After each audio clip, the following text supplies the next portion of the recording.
Amateur Traveler is in its 20th year now, but can you imagine if I had people on the show who had never been to the destination but had just read about it or seen a movie about it?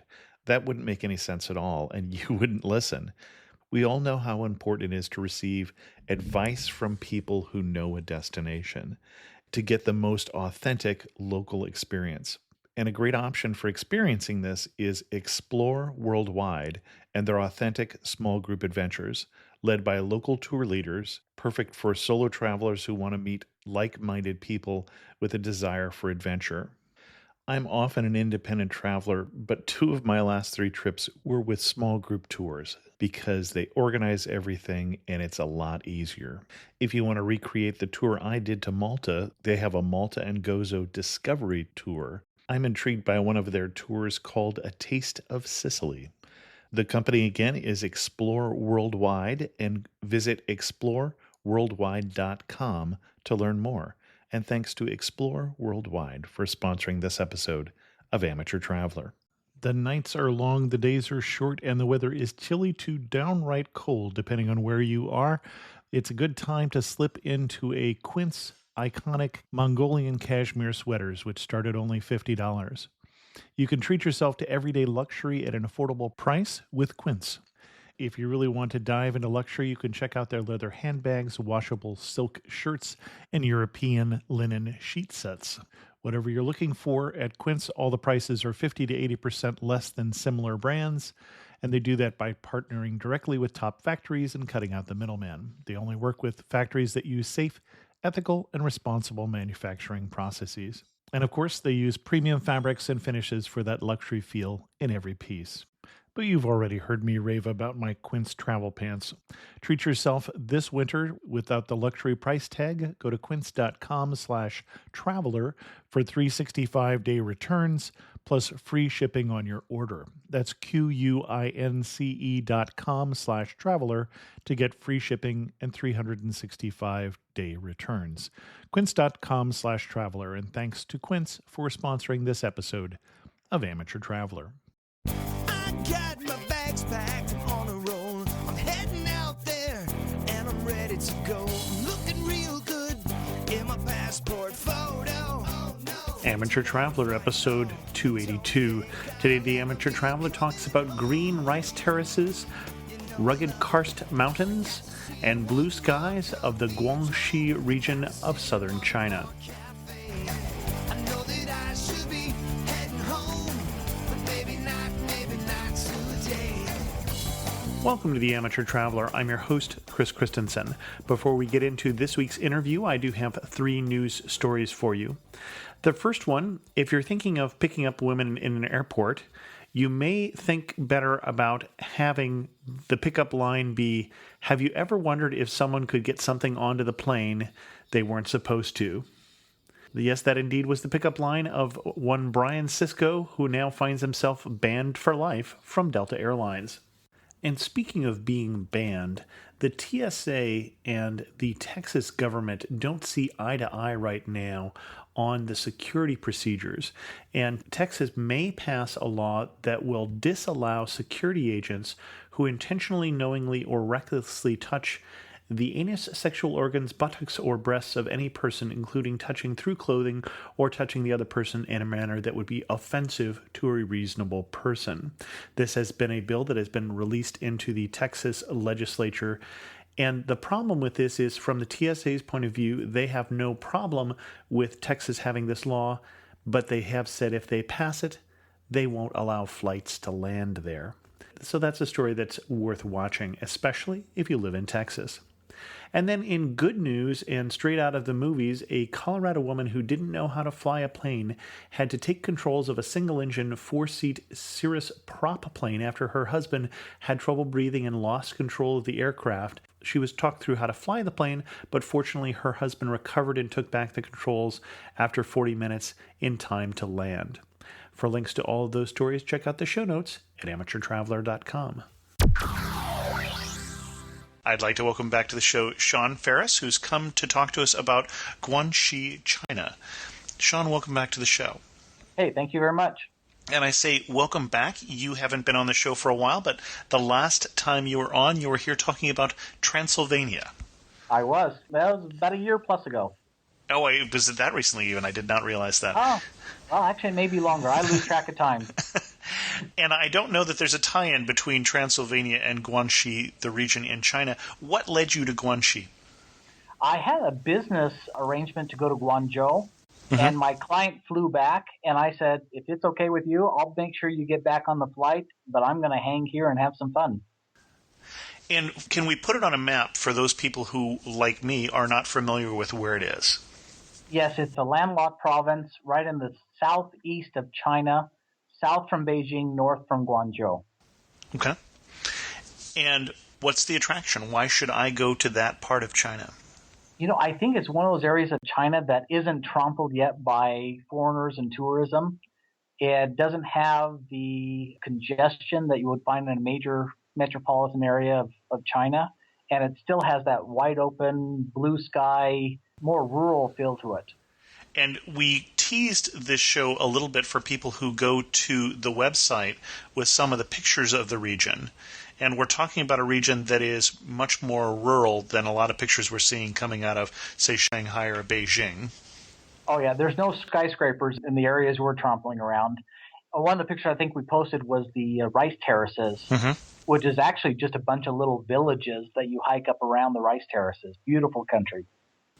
And then you say there's no skyscrapers, but we do have some of the picturesque rock formations that people have probably seen in pictures of China but never known where they are. Exactly. If you look at any of those old charcoal or painting drawings of China and see the large karst mountains, that's the Guilin, Yongshuo area of China. Okay. And what kind of itinerary would you recommend for someone as they go to that region? Well, in all my studies and my experience over there, I think basically to fly into Guilin, which is very easily reached by any major city of China. China Air, China Southern, China Eastern, they all fly into Guilin very inexpensively. I think my flight from Guangzhou was $50 each way. Then Guilin is more of a larger city. It's probably 600,000 or 700,000 people. I immediately flew in there and I left up to the mountains to Pinan, which I think would be the appropriate itinerary to do. Okay. And you left via the mountains via public transportation. You walked there. You were driving. How did you get to the mountains area? The best way to probably get up to the Pinan area is to fly into Guilin, take the airport bus, which is a cheap bus. I think it costs $2 or $3. It's an air-conditioned bus that takes you right into downtown Guilin to the long-distance bus station.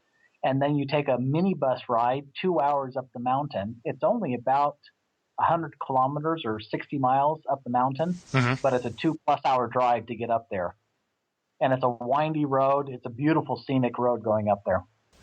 Now, you said there's not as many tourists, so as we're staying in places in this area, you're staying in guest houses, Western hotels, Chinese hotels. The hotels, it's blossoming right now. Now's the time to go.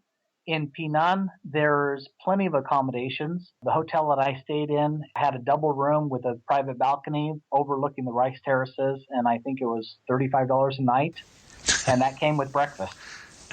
Okay. And amazingly enough, you're up in the middle of what you almost can, after that 2 hour drive, you think you're in absolute middle of nowhere, which you are removed from civilization. And yet every cafe or restaurant there has free internet that you can chat through. Interesting. So once you've made it to the mountain region, we've got pretty scenery to look at. Are there particular places you would recommend we go, hikes that we would do, or how do we enjoy that area? All of the above. When you take the minibus up, the Pinan villages don't allow any vehicular travel beyond Pinan. And so they park in a parking lot. And what's interesting, this is kind of a beginning of your adventure in this area. I had read online that the women of the village, they earn money by taking your luggage up the hill to your guest houses.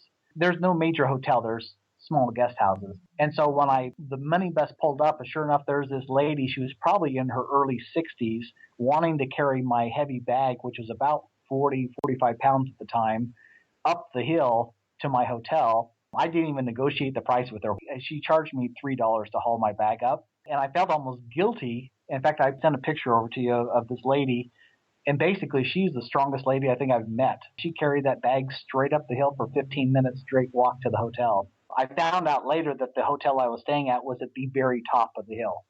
And she gladly walked all the way to the top and then arranged to carry it down when I left Pinan.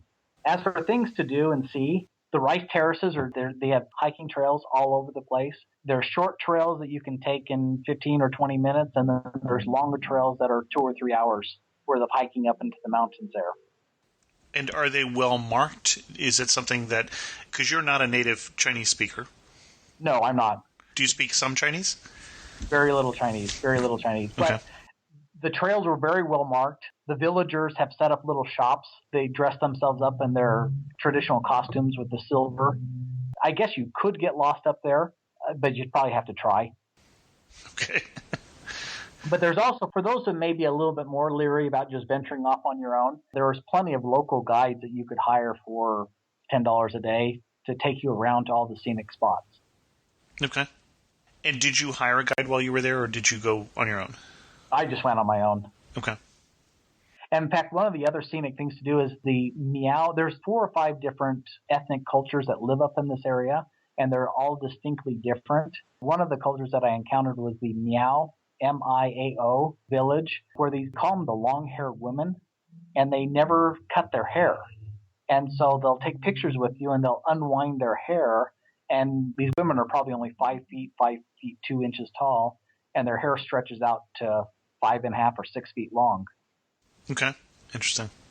You know, it's funny that way. I think before I had gone to probably the last trip I was in China and Hong Kong, I didn't really have the impression there were as many subcultures in China as there are.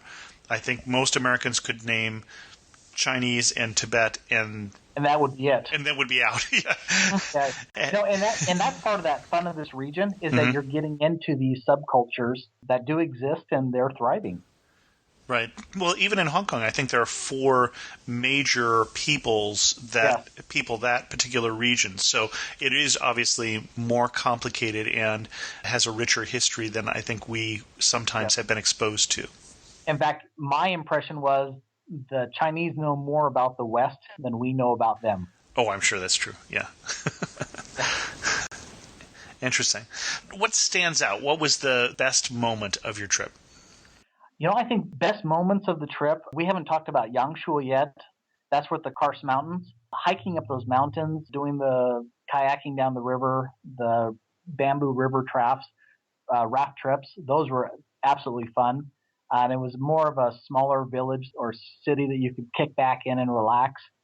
Up at the Pinan area, the rice terraces, the first morning I was there, I got up early in the morning, and the clouds had wandered in and were just circulating among the rice terraces, and it was just gorgeous and serene up there. So it sounds like we hadn't finished with your itinerary there. After you went to your first stop here, you did more here that I hadn't gotten into yet. Yeah, we haven't gotten out of the mountains yet of the rice terraces. Okay. After the rice terraces, and the rice terraces are predominantly for those who just like trekking up in the hills. Photographers would absolutely love the area, especially when early morning when the clouds start floating in around the rice terraces. Beautiful time of year to be there. I understand that a month from now, in June, is one of the best times to be up there as well, because that's when the rice terraces are all full of water, and you get that natural reflection off of the water. Interesting. And the ride up from Guilin to Pinan to the rice terraces, I negotiated a price with the minibus driver round trip for 90 yuan, which works out to, I think, $5 each way for the 2-hour each way trip. Right. So it's quite the bargain. Then I went down the mountain back to Guilin and then took a long-distance bus 40 minutes south of Guilin to Yongshuo. And having been in both in Guilin and Yongshuo, I would go to Yongshuo and skip Guilin. I think the scenery was more beautiful, it was more relaxed. There was definitely more outdoor activities to do down there. Now, you would still do the rice terrace region you did, but you just wouldn't spend much time in the city. Exactly. I would recommend, as you come down from the rice terraces, only using Guilin just as a start-off point to take the next bus down to Yongshuo. Okay. And Yongshuo is a smaller town? It's a smaller town. In fact, it actually feels more like a town than a city. Okay. You have more karst mountains surrounding the town. Mm-hmm. In fact, the town kind of sits right in the middle of the karst mountain and the Li River. Okay. And one of the fun things to do there is you rent a bike, probably about 20-year-old bike. It's about 15 yuan a day to rent the bike, so about $2. If you want the more well-maintained mountain bike, you may be paying $7 or $8 a day. And that's a cheap, easy way to get around the Karst Mountains there. Lots of biking areas, and it's relatively flat, so you can go pretty much anywhere you want. So you're not biking up the mountains, but around and in between them? Yeah, you wouldn't bike up these mountains. No, even walking up them looks like a challenge. Yes. In fact, one of the mountains that I'd recommend is Moon Hill, mm-hmm. which is a fairly straight-up hike. It's not too strenuous. Somebody has actually made the efforts to put in 800 marble stairs to get up to the top of Moon Hill. But the views on top of Moon Hill are just incredible. Everywhere you look, there's a panoramic view of the Karst Mountains surrounding Moon Hill. So it sounds like before I go, I'm going to be spending a lot of time on my Stairmaster getting ready for this trip. In fact, funny story, when I arrived at the base of Moon Hill, there was two farmer ladies that were trying to sell me drinks. And I said, no, I already have a drink in my backpack. I don't need another one. She says, well, it's a big climb. And I said, I understand. You're going to be hot on top. And I said, I'll be fine. And these two ladies were just persistent, and they actually followed me up the hill, talking to me in kind of a broken English, broken Chinese conversation. And when I got about halfway up, there were some benches that you could sit down and rest on. So I sat down and rested on. I figured they'd just probably move on. Instead, they whip out these fans out of their backpacks, and they start fanning me so that I can cool down. And I looked at them, and they were just smiling and just carried on the conversation as they fanned me. And then I got back up, and they fanned me going up the hill. And so I felt very compelled to buy something from them. And so I bought a can of Coca-Cola from them, and I think they charged me $3. And then they actually followed me down the hill, fanning me as I walked to help cool me down. So I never had that VIP treatment before. And so when I got to the bottom, I bought some water from them for 5 yuan, which is less than $1. Yeah, less than $1, 80 cents. And a Chinese lady, after I purchased the water, came over to me and she says, you understand that they only buy those for about 1 or 2 yuan in the store and sell it to you for an inflated price. And I went, yeah, but they followed me up the hill and fanned me the entire time. It sounds like you got your money's worth. I don't think they really... I definitely think I got my money's worth out of that. Funny. In fact, if you want to be really pampered, there are ascendant chairs in Pinan, and you can negotiate a price, and 2 men will carry you up in a chair up the side of the mountain. I have seen that, and that just looks amazing to me because, again, these mountains look like they're almost straight up and down. So it's quite the climb. I mean, that lady that carried my suitcase, she was one strong lady. Interesting. And where did you go from there?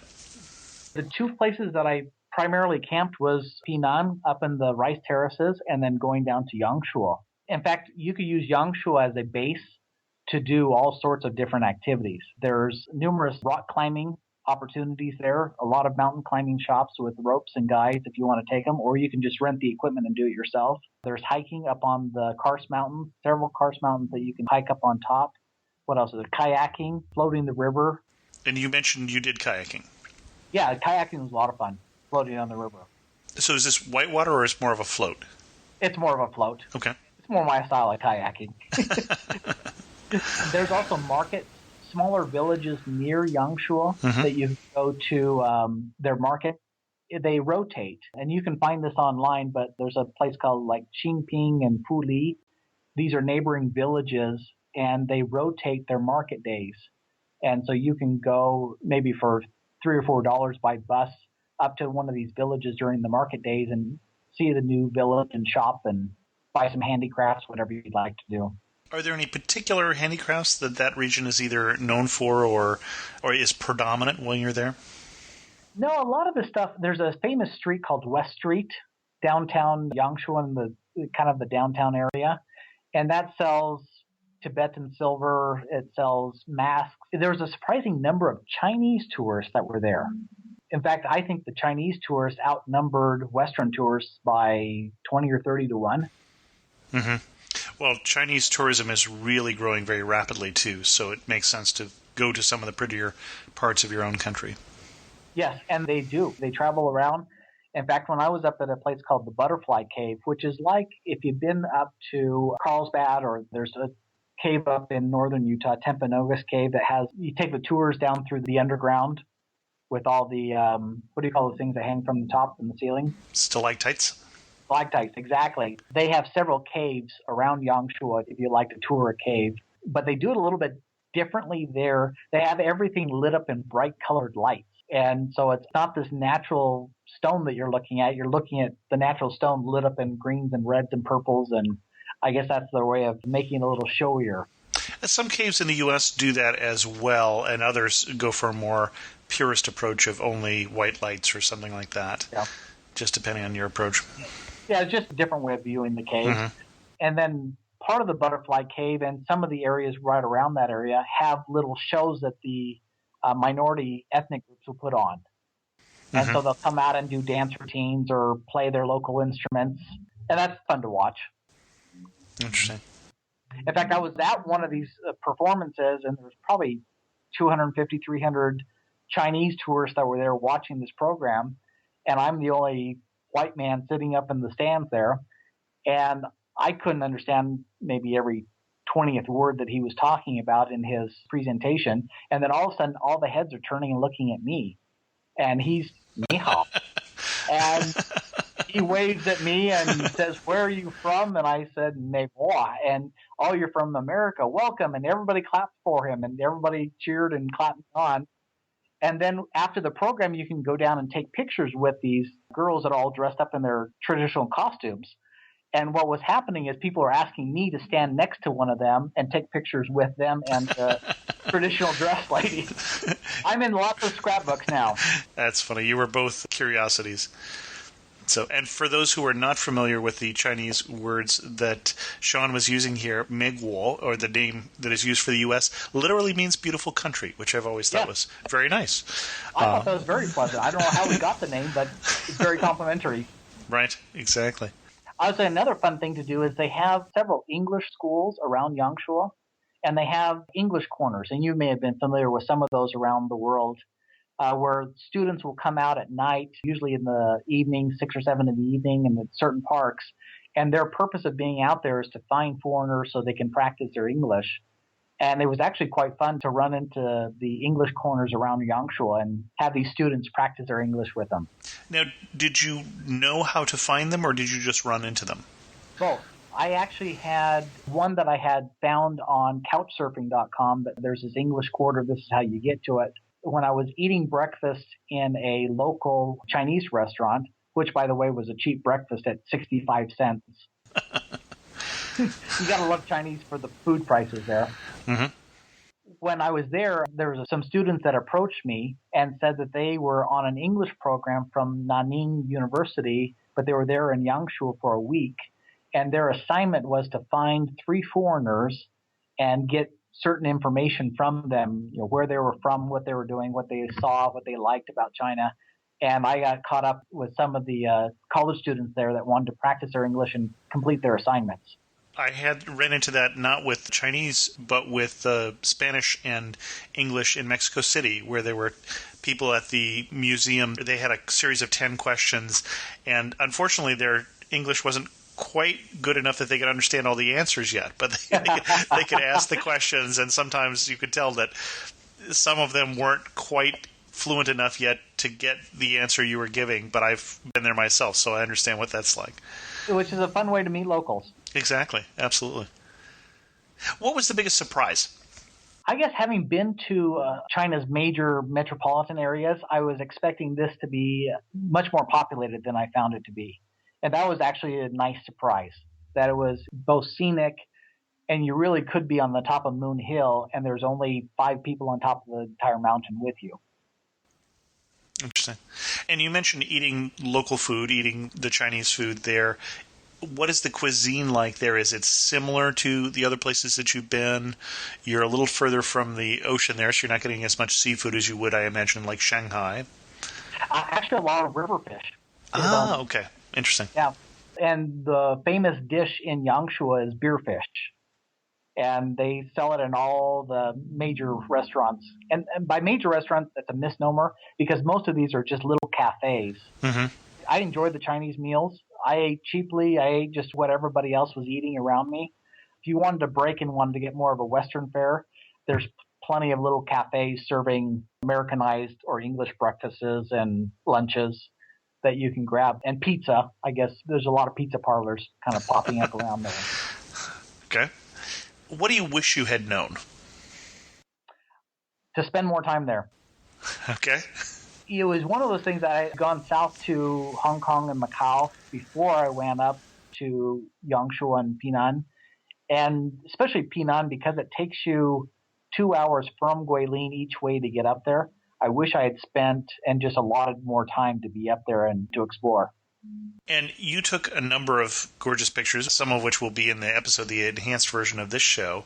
Mm-hmm. Which one brings you right back there when you see it? What's the one that captured the region for you? I think the one for Pinan is the picture where the clouds are down in the lower valleys, mm-hmm. and I'm standing on top of the rice terraces taking the picture, looking at the clouds passing through. Okay. That was ideal for that area. And then the view from on top of Moon Hill is another picture that just reminds me of being there out in the open on top of the mountain. Excellent. Any warning you would give? One of the warnings that I guess I felt very safe in China. In fact, I felt safer in China than most metropolitan cities of the Western world. One of the concerns usually is when you're getting into Guilin, you get kind of zeroed in by the touts trying to convince you to come with their minibus or telling you that the long-distance bus to wherever location doesn't exist anymore. Oh, yeah. I think just going in armed with knowing that a round trip from Guilin to Pinan, it should be in the range of 80 to 100 yuan to get back and forth round trip. And then when the tout comes up to you and says it's going to be a 200 yuan drive each way, then you know that he's just leading you astray. Okay. So I think armed with understanding what the local prices are, especially when you're using foreign currency, sometimes that translation or the conversion of the currency isn't foremost in your mind when you're dealing with these touts that follow you around. Okay. I think there's some really good resources out there, TripAdvisor, Couchsurfing, where people tell you this is a great price or this is the going price for the bus rides or for the river trips. I'll give you, for instance, one of the touts quoted me 500 RMB to go from Guilin to the airport. Well, there's an airport bus for 20. Yeah, okay. And so just understanding what the pricing factor is and knowing that there's an air-conditioned bus that's convenient and available right outside the airport that takes you right into downtown is well worth doing some research on. And just so people know, Shawn here didn't change money types when he went from yuan to RMB. It's the same thing. Yes. I've never been sure why one stood for the other, but that's okay. I think RMB is supposed to be the official name for it. Right. And then yuan means dollar. And they also use the word kwai, which translates roughly into bucks. Okay. Which I suppose we do the same thing. We do indeed. And not even counting mullah and simoleons and anything else we can think of. Exactly. So you went to a region that's a little more out of the way. When did you feel closest to home and when did you feel furthest from home? Closest to home is when you're wandering down one of the main streets of Yongshuo, mm-hmm. and you smell pancakes cooking in the morning for breakfast and pancakes and bacon. Okay. It brings you right back home. The furthest away was probably where I rode the rental bike mm-hmm. down through the Karst Mountains, and I stopped off at this no-name roadside restaurant and had a fish lunch. And that was just kind of, you knew you were in China at that time. The way that the service was given to you and the food, and it was unlike any Chinese food I tried before. Interesting. One thing that makes you laugh and say only in Guangxi.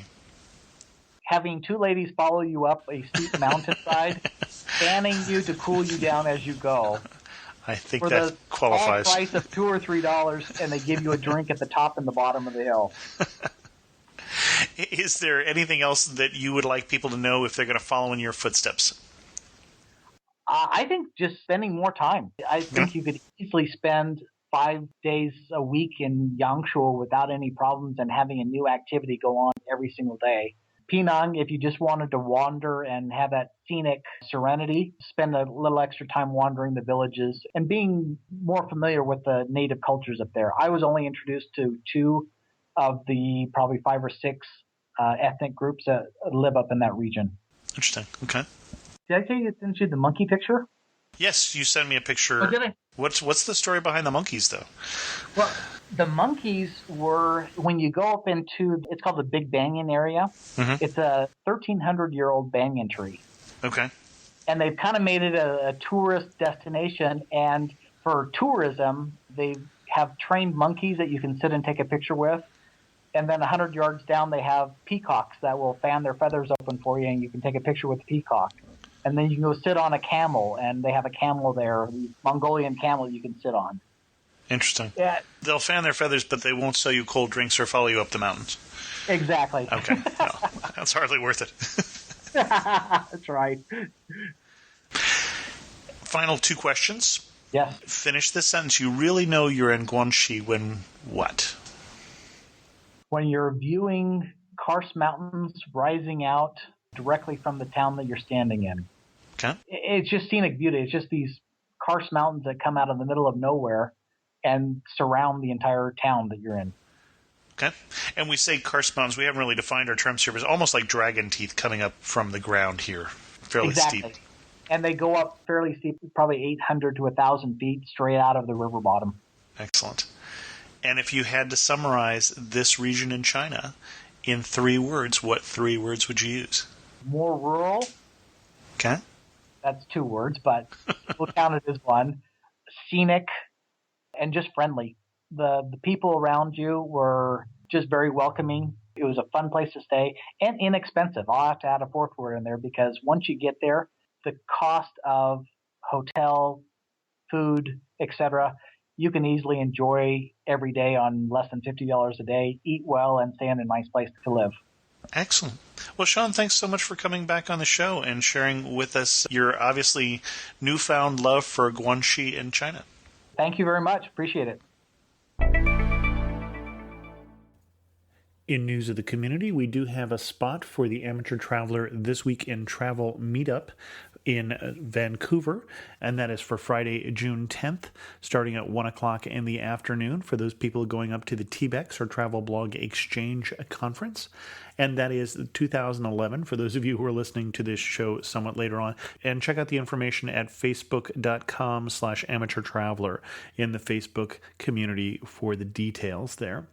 I did receive an email recently from Emina who said just started downloading your podcasts from iTunes. Now I just quickly wanted to thank you for the great show, great tips and links. Thank you for your efforts to make this such a great show. Have not gotten through all of yours yet, but I will try my best. But feet are already itching and would love to start tomorrow and to travel the world. But unfortunately, there's still the work which helps affording. But soon I have a trip already booked and some of your New York City tips and links already saved. Thanks again. Have a nice day and looking forward to your podcast. And Emina is writing from Zurich, Switzerland. With that, we're going to end this episode of The Amateur Traveler. If you have any questions, feel free to leave a comment at this episode at amateurtraveler.com or send me an email to host@amateurtraveler.com. You can also follow me on Twitter at Chris2X. And as always, thanks so much for listening.